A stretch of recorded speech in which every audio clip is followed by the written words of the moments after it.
If we think about it, immediately realize that next to their homes, children spend the most time inside classrooms. Their age and developmental stage also puts them in a unique category. Yet, thermal comfort standards do not cater to this special population. Hence, our attempt here to have an overview of the state of the art in this discipline.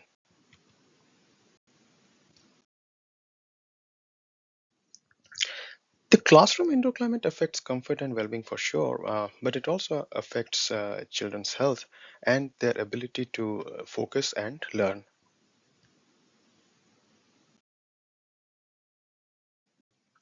Thermal comfort standards historically have focused on adults, including the elderly. This got to a neutral temperature about 25-26 degrees Celsius, so the comfort zones are based around this temperature.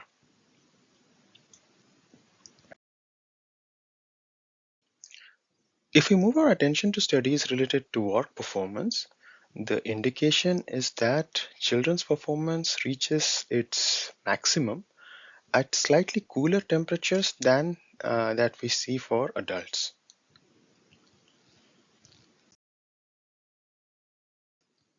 There are several reasons why children would perceive the same thermal environment differently than adults. This could be due to their developmental stage, their breathing rates are higher than adults, their metabolic rates are also higher, their clothing patterns are different, and a school day is generally more active than an office day.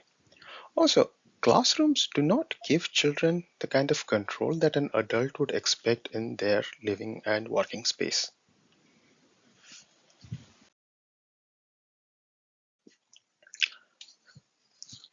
Periods of unusual weather leading to thermal discomfort are on the rise due to climate change. Children are more prone to adverse effects from exposure to extreme thermal environments due to their developmental stage, and there are also implications due to emerging infections and other impacts of climate change like wildfires.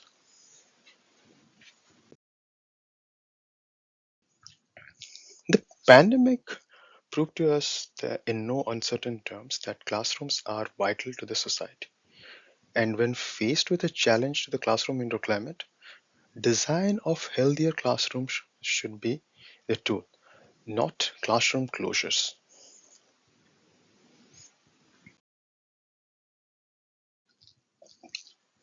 In the ASHRAE Thermal Comfort Database, too, nearly 5,000 records correspond to studies conducted in classrooms, where the age of respondents is also available.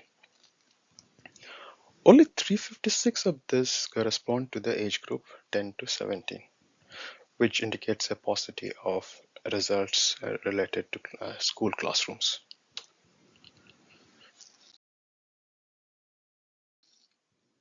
Let us look at a quick summary of the data. Even when looking at the data for young children, most of them were from respondents who were around 17 or older, and temperature ranges explored were on the warmer side.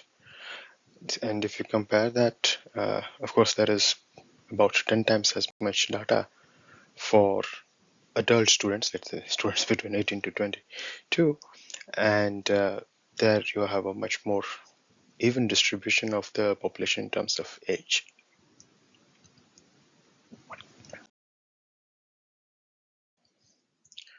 Looking at the thermal sensation votes, the younger children are less likely to vote neutral and are slightly more likely to vote on the warmer side of things. Now, this could be due to the different temperature ranges explored, but it could also be due to the differences in perception, which is something that needs to be explored.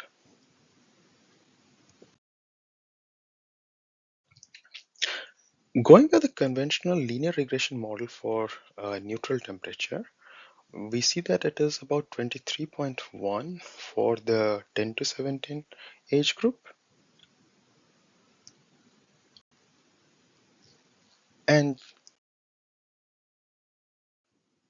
versus if we look for the 18 to 22 age group, then we have, see a neutral temperature of about 24.5. Now, this difference in temperature can very well lead to a 10% difference in air conditioning energy usage. So that is, even if it appears to be small, it can be important in terms of building energy usage.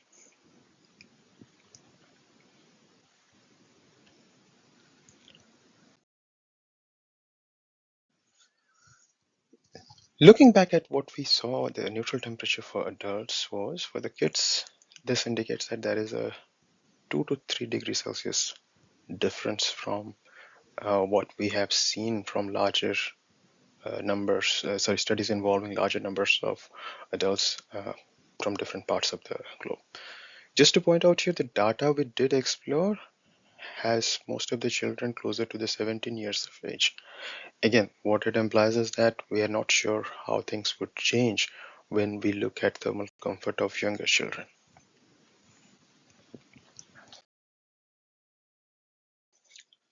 So what are we for, looking forward to?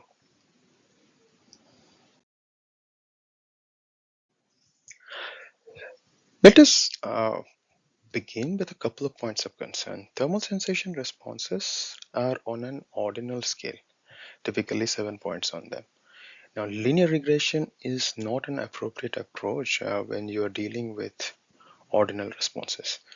We need to work with ordinal models which also reflect the probabilistic nature of thermal sensation of individuals exposed to the same condition.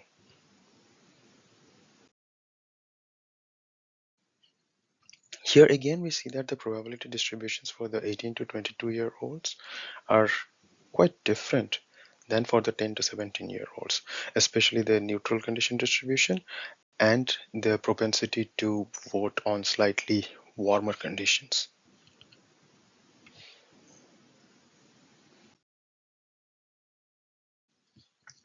The second point that we like to make is to designing surveys that uh, that are tailor-made for the intended population. So you have here children who may not understand the thermal sensation scale in the same manner as adults do. Having questionnaires which rely on illustrations instead of or in addition to words can be a useful addition here.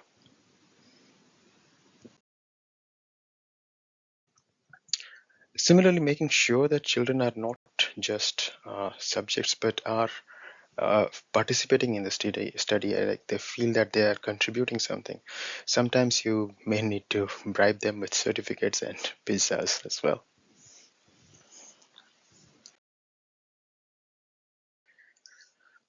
So, to summarize, what's next? The 10 to 17 versus 18 to 22 presents two very broad groupings and suitable for more nuanced comparisons.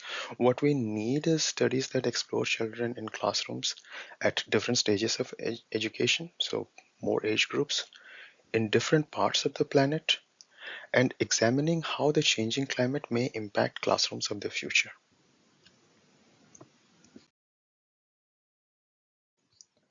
We also want to have suitably designed survey instruments which are careful and considerate of the needs of children.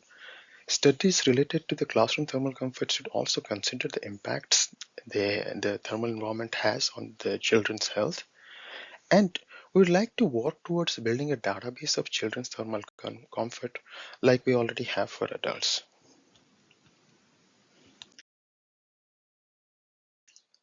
So in the long term, the goal is for policymakers, engineers, and public health experts to come together and strive for healthy classrooms of the future.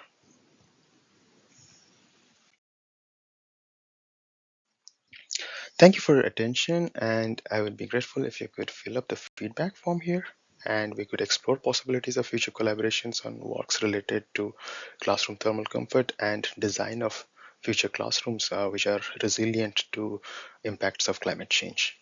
Thank you again.